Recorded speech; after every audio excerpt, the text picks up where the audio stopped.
देखो, आज एक बहुत महत्वपूर्ण विषय को लेके प्रेस कॉन्फ्रेंस बुलाई है। चुनावी समर चला हुआ है। उपचुनाव आपके आदमपुर हल्के में है और इसमें सभी नॉमिनेशन भरे जा चुके हैं। भव्य बिश्नोई जी ने नॉमिनेशन भरा है और उसने नॉमिनेशन में अपने ऊपर एक केस दर्शाया है, जबकि उसके ऊपर 4 फौजदारी के केस हैं और इसकी हमारे वकील ने शिकायत दे दी है चुनाव कमीशन को और उसमें बता दिया है भाई ये केस है, ये कहानी है। ये मैं पूरी डिटेल से लेके आया हूँ मीडिया के सामने। सोशल मीडिया पर भी वायरल है ये बात है। और अभी अभी कुलदीप बिश्नोई का ताजा बयान आया है कि हमने कोई तथ्य नहीं छिपाया, या तो कोर्ट झूठी है या कुलदीप बिश्नोई झूठा है। भाई कौन सारी बात झूठ बोलने की आदत पड़ेगी कि देखो एक बड़ी बात देखो भाई, ये फार्म पर रखे, ये एफिडेविट है, इसमें एक केस दर्शाया है, जबकि ये कोर्ट का नोटिस है, इसमें 4 केस, ये 4 केस दर्शाए जिनके नंबर ही बता सकता हूं मैं आपको। ये भव्य बिश्नोई पर केस है फौजदारी के, जिसमें 7 साल तक की सजा का प्रावधान है और 13 दिसंबर की तारीख है जो पेंडिंग है अभी इन केसों की। आज इसी बात पर चर्चा करने के लिए हमने आपको बुलाया है कि भाई जिसने केस छिपा लिया अब उसका नॉमिनेशन रद्द किया जाए, या हमारी चुनाव आयोग से मांग है, या चुनाव आयोग स्वतंत्र काम करता हो तो इसका नॉमिनेशन रद्द कर देंगे। अगर स्वतंत्र काम नहीं करता होगा, सरकार के दबाव में काम करता होगा तो इसको बचाने का काम करेंगे। यही बात दिखाने के लिए भाई सारा सोशल मीडिया में ये बात चल रही है और सारी जगह ये बात चल रही है। कुलदीप बिश्नोई का अभी हमने बयान सुना है कि भाई वो कहा है कि हमने तो कोई बात बोली नहीं, हमने तो भाई जो केस थे वो सारे दिखाए हैं। यानी कि बात को गोड़ मोड़ करने लग रहा है, झूठ बोलने लग रहा है अपने बयान में। और वही बात सुन लो, ये आदमपुर की जनता देखने लग रही है। आम आदमी पार्टी का प्रत्याशी चुनाव जो है विकास पे लड़ने लग रहा है, स्कूल हॉस्पिटल पर लड़ने लग रहा है, जबकि कुलदीप बिश्नोई जी आपने पता है भाई साहब सेटिंग करके चुनाव लड़ने लग रहे हैं। आज बहुत बड़ी पोल खोलने के लिए हम आपके बीच में आए हैं। सत्येंद्र सिंह विकास के नाम पे चुनाव लड़ रहा है, आम आदमी पार्टी विकास के नाम पे चुनाव लड़ रही है, स्कूल के नाम पे, हॉस्पिटल के नाम पे, जबकि कुलदीप बिश्नोई सेटिंग से चुनाव लड़ने लग रहा है। आपको पता होना चाहिए कुलदीप बिश्नोई ने इनेलो से सेटिंग करी है, इनेलो के साथ साठ गांठ करके अपनी पसंद का कैंडिडेट उतरवा के और कहीं ना कहीं आम आदमी पार्टी को डैमेज करने का प्रयास किया है। एक बात और बताऊंगा मैं, कुलदीप हमेशा सेटिंग से चुनाव लड़ने वाला आदमी है। ये तीनों पार्टियां कांग्रेस, बीजेपी और इनेलो मिलकर चुनाव लड़ रही है। आदमपुर की जनता को यह बात सोचनी है, ये अंदर से एक है, इनका एक ही मकसद है कि आम आदमी पार्टी को इस प्रदेश में ना आने दिया जाए।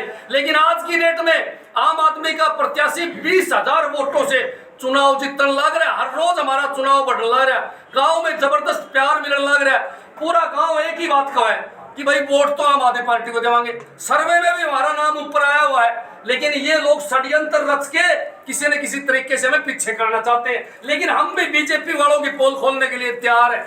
आपको मैं एक बात बताना चाहूंगा भाई, बात सुन लो। आज ऐसी बात बताऊंगा कि बीजेपी वालों ने रात में नींद नहीं आवेगी। अरे भाई सवाल जनता पूछा, सवाल हम पूछा, हम जनता के नुमाइंदे हैं, आपके माध्यम से सवाल पूछा। हाँ कि कुछ दिन पहले सोनाली फोगाट का मर्डर हुआ था भाई जी। सोनाली फोगाट एक बीजेपी की नेत्री थी, उसका मर्डर हुआ और उस मर्डर को कहीं ना कहीं दबाने का प्रयास चल रहा है भाई। एक बात बताओ, एक चिट्ठी आई 1.5 महीने पहले, और चिट्ठी को जब घरवाला ने पुलिस को दिखाई तो पुलिस रोड़े ना बताओ, दिखा मत दियो, मीडिया ने मत बता दियो, नाश हो जाएगा। वो नहीं बताई जी उन्होंने।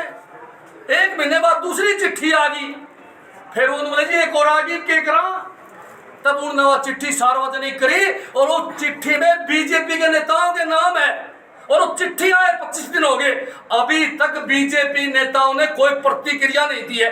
न नू कही कि चिट्ठी झूठी है, न नू कही कि ये नेता सच्चे हैं। कोई सीबीआई ने उनको नोटिस नहीं भेजा है अभी तक पूछताछ के लिए। भाई रोड़ा के है, कहीं ना कहीं तो दाल में काला बोलने क्यों नहीं लग रहे? चिट्ठी देख के चुप क्यों है वो नेता जिनके नाम इसमें आए हुए हैं? अगर चिट्ठी किसी ने गलत डाली है तो हमारी मांग है उसको पकड़ो, और चिट्ठी सही है तो इन बीजेपी नेताओं से भी पूछताछ होनी चाहिए, जिनका नाम आया हुआ है उनकी भी इंक्वायरी होनी चाहिए, उनकी कॉल डिटेल निकलवाई जाए और उनका नार्को टेस्ट भी करवाया जाए। इसका मतलब तो ये है कि इसमें गहरा षड्यंत्र है जो जनता के सामने आना चाहिए। आज जो पब्लिक के सामने वोट मांगने लग रहे हैं कुलदीप जी, भाई साहब आदमपुर के किसी घर में शोक मनाने के लिए कभी नहीं जाते पिछले 26 साल में, परंतु सोनाली जी का 6 बर्गर आ जाए, जब भी मीडिया वाले पूछते हैं तो एक ही बात कहो ना, शोक खातर आया हूँ, शोक मनाने खातर आया हूँ। ऐसा क्या डर है कि वो उसके घर चक्कर काटने लग रहा है? ऐसा क्या भय है कि वो उसके घर जाने लग रहा है? कहीं ना कहीं दाढ़ में काढ़ा है, इसीलिए कुलदीप जी वहां चक्कर काटने लग रहे हैं। सबसे बड़ी बात, आज कुलदीप बिश्नोई को डर है आम आदमी पार्टी फास्ट तरीके से आगे बढ़ने लग रही है, इसलिए वो कोई ना कोई षड्यंत्र हमारे खिलाफ रचते रहे। जाति पाति पर चुनाव को ले जाना चाहते हैं, जबकि हमारा प्रयास है कि चुनाव काम पर और विकास पर, स्कूल पर लड़ा जाए, शिक्षा पर लड़ा जाए, विकास पर लड़ा जाए, नौकरियों पर लड़ा जाए और भाई स्टूडेंट का आईआईटी में एडमिशन पर लड़ा जाए। हरियाणा के अंदर एक भी बच्चे का आईआईटी में एडमिशन नहीं हुआ सरकारी स्कूल का, और दिल्ली के सरकारी स्कूल के 1144 बच्चों का आईआईटी में, 948 बच्चों का एमबीबीएस में, और काफी इंजीनियरिंग में भी एडमिशन हुए हैं। मैं पूछना चाहूँ कुलदीप जी से कि कभी जाति पाति से ऊपर उठ के की भी बात कर लिया करो। रही बात कांग्रेस की, जयप्रकाश जी जहाँ आगे मेरे पास मेरे फोन में एक वीडियो पड़ी है उनकी, मैं आपको सुना दूंगा कि वो कहने लग रहे हैं कि मैं तो कलायत से चुनाव लड़ूंगा, तो कदे नहीं बाजू। आदमपुर में आ गया मैं आदमपुर से चुनाव लड़ूंगा, तो नहीं बाजू। बारी कैंडिडेट है, 1 नंबर का झूठा है, सारी दुनिया ने बेरा है। और भाई आदमपुर हल्का पिछला हिसाब किताब भी रह रहा उसका, वो भी मांगने काम करे। कई पत्रकार साथियों ने पूछी थी उसे, बोला जी ये कोई पेट्रोल पंप वाला, कोई गाड़ी वाला, ये पीछे पासा जिक्र कर रहे के रोड़ा है? तो बोला जी रोड़ा रोड़ा तो किमें नहीं, पर कोई आ गया तो मैं दे भी दूंगा। एक बात मैं बताना चाहूं, इसका मतलब दाढ़ में काढ़ा है। जयप्रकाश भी भारी उम्मीदवार होने के साथ साथ कभी कलायत भाग जाता है, तो कभी आपके आदमपुर में आके कहता है कि मेरे को वोट दो। 2009 के बाद में आज तक दिखाई नहीं दिया आदमपुर में, किसी से पूछ लियो। इसीलिए वो बाहरी उम्मीदवार है, उसकी जमानत जब्त होगी। आज हम गारंटी लेते हैं आदमपुर हल्का उसकी जमानत जब्त करने का काम करेगा भाई साहब, और इसे पूछने का काम करेगा कि पिछला हिसाब किताब करते सुना लाइन पार भी नकली बांटिया था, लेकिन इनका काम ही ये है दोनों का भाई साहब नकली असली नोटों का खेल खेल रहे हैं। कुलदीप भी खेलेगा और वो भी खेलेगा, लेकिन मेरे तो आदमपुर हल्का वाला एक ही बात है भाई, लाइट मार के चेक करके इनसे नोट ले लेना और वोट आम आदमी पार्टी के झाड़ू पर डाल देना। भीतर कोई कौन देखने जा करते हो इलाज माल तारा है, थारे के सारे माल खा रहे हैं अरब खरबपति। कुलदीप बिश्नोई ने कदे कोई दुकान चलाई हो, कोई शोरूम चलाया हो, भाई साहब खेत में काम कराया हो, कोई मजदूरी कर गया हो? बतावे चौधरी बचनलाल जी जब मुख्यमंत्री थे पूरा माल खींच के अरब खरबपति हो गए भाई साहब। और इसकी तो पूछना दूसरा तो वह कब्जादारी है, लोगों के प्लाटा में कब्जा कर ले, लोगों की जमीन में कब्जा कर ले, धमकी भी दे दे। इस टाइप के नेता यहाँ चुनाव लड़ने लग रहे हैं। और एक हमारा आम आदमी पार्टी का प्रत्याशी जो खून पसीने कमाई में विश्वास रखता है, जो एक एजेंसी चलाकर 2 पैसे कमा के अपना काम चलाने लग रहा है, एक हमारा प्रत्याशी आम आदमी पार्टी का प्रत्याशी। आपने 4 केसों का जिक्र किया है, क्या आपने उन केसों का स्टेटस जानने की कोशिश करी है कि क्या स्टेटस उनका? बिल्कुल स्टेटस जानने की कोशिश नहीं करी। हमारे पास केस और हमने ये बताया 13 दिसंबर उसकी तारीख पेंडिंग है, 13 दिसंबर को तारीख है। और हमारे वकील ने विद रिकॉर्ड के साथ चुनाव आयोग किसकी शिकायत कर दी है। देखो कोई आम आदमी होता तो उसका चुनाव कैंसिल कर देते 100%। मोदी जी के सामने एक रिटायर्ड फौजी ने चुनाव में खड़े हुए थे, आपको पता होगा, उसका नॉमिनेशन कैंसिल करने का काम इन लोगों ने करा था कि आपके ऊपर केस है इसलिए कैंसिल करने लग रहे हैं। मैं ये भी 19 कमीशन आयोग से पूछना चाहूंगा, क्या भव्या जी का कैंसिल करोगे? अगर नहीं कैंसिल करेंगे तो आम आदमी पार्टी धरना देने का काम करेगी। भाई साहब आपने बारी उम्मीदवार की बात करी, जेपी खातर अगर बातचीत करा उम्मीदवार तो हमने भी कांग्रेस का बाई फ्लाइट बुला रखा है, थाराले कार्यकर्ता है की कोटा। एक बात मैं बिल्कुल साफ बताना चाहूँ, आम आदमी पार्टी के अंदर जो बीजेपी में कांग्रेस में जो घुटन महसूस कर रहे हो ना, और अच्छे आदमी हो, वो पार्टी में शामिल हो सकते हैं। और आम आदमी पार्टी का बिल्कुल क्लियर एजेंडा है, आम आदमी पार्टी का बिल्कुल क्लियर एजेंडा है। जितने प्रत्याशी होते हैं सभी का सर्वे करवाया जाता है, और सर्वे में जिसका नाम भी ऊपर आता है टिकट उसी को दी जावा है, चाहे वो काल पार्टी में आया हो, चाहे वो 6 महीने पार्टी में पहले आया हो। यहाँ मेहनत करने वाले और ईमानदार आदमी की वैल्यू है, और टिकट आम आदमी नहीं जनता देने का काम करती थी। सर आदमपुर में कोई स्कीम चली हुई थी क्या, कांग्रेस छोड़ो और टिकट पाओ? ऐसे है जी, देखो बात सुन लो भाई, कितने बीजेपी छोड़ के कांग्रेस में चले, कुलदीप सिंह से पूछिए, इंडिया का डर तो कौन ही आ रहा है। ये तो एक ईमानदार पार्टी है, लोगों का माइंड बन गया, काफी नेताओं का माइंड बन गया कि आम आदमी पार्टी भला कर सके, बालक पढ़ा सके भाई साहब। अरे कौन कौन चाहे 600 यूनिट बिजली फ्री मिल जा? अरे कौन नहीं चाहे कि मेरा स्कूल सरकारी प्राइवेट से बढ़िया हो? कौन नहीं चाहता कि हॉस्पिटल में सारी सुविधा फ्री मिले, दवाई फ्री मिले? कौन नहीं चाहता? जब नेताओं के समझ में आने लगी, चाहे वो कांग्रेस की हो चाहे बीजेपी की भी हो, तो वो लोग आम आदमी पार्टी में शामिल होने का उन्होंने फैसला करा, हमने उनका स्वागत करा। और मैं तो और भी गणे साथी है भाई जो ईमानदार है, बीजेपी में, इसमें आपके कांग्रेस में, जेजेपी में जिनका दमघुट है, हमारी पार्टी में उनका स्वागत हम करने का काम करेंगे। भाई साहब, बिश्नोई जी की डर की राजनीति के आगे, बिश्नोई जी की डर की राजनीति के आगे आपकी राजनीतिक चाल क्या रहेगी? अच्छी बात करो भाई साहब। एक बात बताओ, आम आदमी पार्टी राजनीतिक चाल नहीं चले आकर है। आम आदमी पार्टी केवल काम की बात करेगी, विकास की बात करेगी, स्कूल की बात करेगी, भ्रष्टाचारी लीडरों को जेल में ठोकने की बात करेगी, जो हमने पंजाब में करके दिखाया है। आम आदमी पार्टी काम करेगी ईमानदारी की, हमें किसी का डर नहीं है। डर तो चोरों को होता है भाई साहब, चढ़का आगे पाछा ईडी आंडे, सीबीआई आंडे। डर भव्य बिश्नोई को है, 4 मुकदमे चल रहे भाई पे। डर तो भाई साहब कुलदीप बिश्नोई को है, जिसने ईडी के डर से बीजेपी ज्वाइन करी है। डर तो भाई साहब जेपी और अपने भूपेंद्र सिंह हुड्डा को है, जो सीबीआई और उनके केसों से डरता हुआ आज अंदरूनी बीजेपी की मदद करने लग रहे हैं भाई साहब। डर तो उनको है, आम आदमी पार्टी के तो आम लोग हैं, सोचता है कि मैं नहीं भाई साहब। बहुत सारे लोगों का ये कहना है कि आम आदमी पार्टी में जो आम बंदे थे वो तो निकल गए, अब तो खास लोगों की पार्टी रहेगी। भाई साहब कमाल करो, आम आदमी में आम बंदे भी यही है। ये जितने खड़े हैं आप दफ्तर में देखते हो, सभी आम घरों से हैं, किसान मजदूर के बेटे हैं, सभी के सभी जो हैं वो कोई अरब खरबपति नहीं है, कोई उद्योगपति हमारे दफ्तर में बैठा नहीं मिलेगा आपको। आम आदमी पार्टी के ना आम बंदे आज भी हैं, पहले भी थे। कोई कहता हमारा साथी नाराज हो गया, राजी कर ले भाई साहब, कोई लंबी चौड़ी बात थोड़ी है।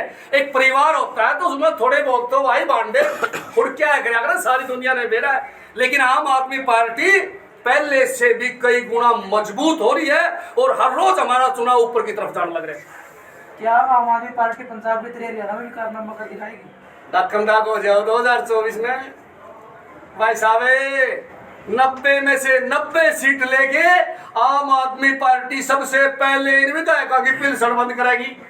फिर ये जितने भी विधायक मार मारे जो कोठी बना रहे हैं, जो पहले नंग 44 आया करते और आज फॉर्च्यूनर गाड़ियां में चले हैं, इन सभी की जांच करके और उस माल को सरकार में जमा करवाया जाएगा। आम आदमी पार्टी एक मिसाल है काम करने की। कच्चे कर्मचारियों का पक्का किया जाएगा, पुरानी पेंशन बहाल करने का काम आम आदमी पार्टी करेगी। अरे मेरे भाई 600 यूनिट बिजली फ्री करने का काम आम आदमी पार्टी करेगी।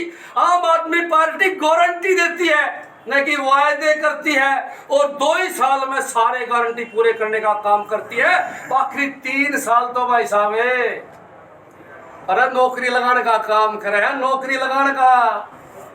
अगर आम आदमी पार्टी की सरकार आई तो अपने पूरे जीवन काल में कांग्रेस ने, इनेलो ने और बीजेपी ने जितनी नौकरी लगाई, उतनी आम आदमी पार्टी अपने कार्यकाल में एक ही योजना में लगा के छोड़ेगी। भाई सब इस बात का वायदा हम आप लोगों से करते हैं। आप लोग हमेशा आरोप लगाते हैं कि बीजेपी धर्म की राजनीति करती है, चाहे वो राम मंदिर की बात हो या फिर धारा 370 की बात हो। अब वो मुद्दे खत्म हो चुके हैं, लेकिन नया मुद्दा जो है SYL का, उसको लेकर के एक दिन पहले दोनों मुख्यमंत्रियों की बात भी हुई, कोई बात सिरे नहीं चल रही।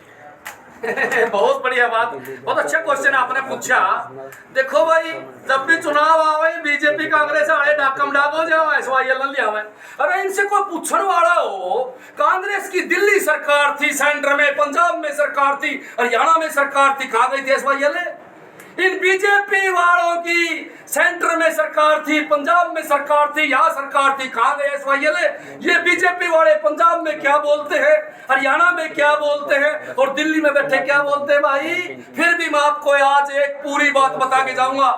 आज पानी की जरूरत हरियाणा को भी है, राजस्थान को भी है, दिल्ली को भी और पंजाब को भी है, लेकिन पानी कहाँ जाने लग रहा है। हमारे देश के माननीय प्रधानमंत्री मोदी जी ने बड़ी स्टेज से चीख के कहा था कि मैं पाकिस्तान जाने वाला पानी रोक के इस देश को देऊंगा, क्योंकि हमारे हिस्से का पानी पाकिस्तान जाने लग रहा है, आप मुझे वोट दो।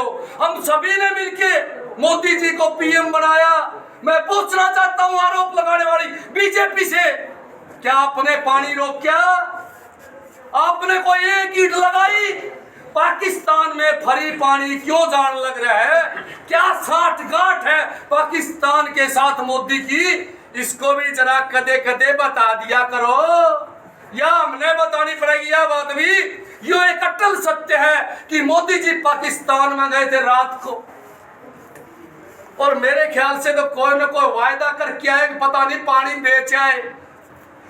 पानी मने लागे है बेच आए दिखे है, इसीलिए 3 साल से चर्चा ही नहीं करे भाई साहब, जिक्र नहीं कर लग रहा। जिसको हर रोज अपनी रैली में रखा करता कि मैं पानी पाकिस्तान जाने वाला रोकूंगा। क्यों भाई? मैं तो पूछना चाहूं मोदी जी से, क्या पाकिस्तान को इंडिया का पानी मुंह दिखाई में देने का काम किया है क्या? बता तो दे जरा, कोई बात तो रख दे।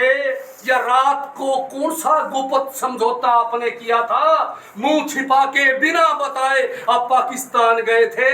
कहीं ना कहीं तो दाल में काला है। अरे जो आदमी कहता है कि मैं सर्जिकल स्ट्राइक करूंगा, जो आदमी पाकिस्तान पर आक्रमण करने की बात करता है, जो आदमी कश्मीर को छीनने की बात करता है, क्या पाकिस्तान में जाने वाला पानी इंपोर्टेड नहीं है? अगर इंपोर्टेड है तो पहले पानी यहाँ लाओ। अगर पाकिस्तान में जाने वाला पानी रोककर हिंदुस्तान को मिला तो भाई साहब हरियाणा, राजस्थान, दिल्ली, यूपी और पंजाब पानी से लबालब हो जाएंगे। इतना पानी हमारा पाकिस्तान में वेस्ट होने लग रहा है भाई साहब। आपने जेपी को बाहरी कैंडिडेट के नाम से नवाजा है, कहीं आपको डर तो नहीं? ये बाहरी कैंडिडेट भारी कैंडिडेट। अरे नवाजा के सौदा ही नहीं कि मित्र मेरा नहीं, खड़ा कहा जेपी ने पूछ ली बता देगा। अभी मेरा फोन पता नहीं कितना पड़ गया, मैं आपने दिखा देता। मेरा फोन किसके पास है भाई? अरे दूसरा फोन भाई, उसमें जेपी जी कहने लग रहा है, जेपी कहने लग रहा है कि भाई मैं कलायत छोड़ के नहीं जाऊंगा। जेपी की खुद की स्टेटमेंट है, मैं आप सभी को व्हाट्सएप पर डाल दूंगा।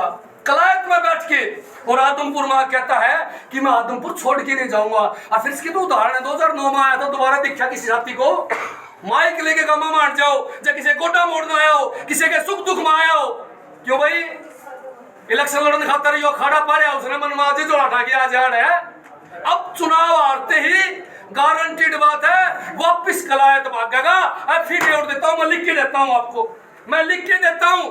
जेपी चुनाव हारते ही कलायत में मिलेगा, अगले दिन आप चाहे कैमरा लेके ढूंढ लियो भाई साहब। इसीलिए हम लोग हाँ ताऊ जेपी सौदा नहीं तेरा, तो जमानत जपत है भाई साहब। लोगों ने मेरा पट गया, झूठा नंबर 1 का तमका आज किसके साथ लड़ा हुआ है। और फिर उनका तो वह सौदा नहीं, उनका जो मालिक है वो भाई साहब इंडिया का फोन आ लिया रात में उसके पास, जेपी तार दिया भाई, सौदा कुछ नहीं। इसलिए मैं जनता को, आदमपुर की जनता को बताना चाहूँ, इन लोगों की बका में मत आ जाना। आज सबसे मजबूत प्रत्याशी कोई है तो आम आदमी पार्टी का सत्येंद्र सिंह है, जो काम पे राजनीति करता है, जो काम पे वोट मांगता है, जो स्कूल पे वोट मांगता है, जो हॉस्पिटल पे वोट मांगता है। मेरे भाइयों, आपका टेम तो टप लिया, क्या हमारे बच्चे अनपढ़ रहेंगे? कुलदीप बन गया तो आपके बच्चे अनपढ़ रहेंगे, अगर जेपी बन गया तो बच्चे अनपढ़ रहेंगे। अगर आम आदमी पार्टी को मौका मिला तो हरियाणा प्रदेश के अंदर बहुत बढ़िया और भव्य स्कूल बनाए जाएंगे भाई साहब, गारंटी देती है आम आदमी पार्टी इस बात की। सवाल है किसी का? ठीक है।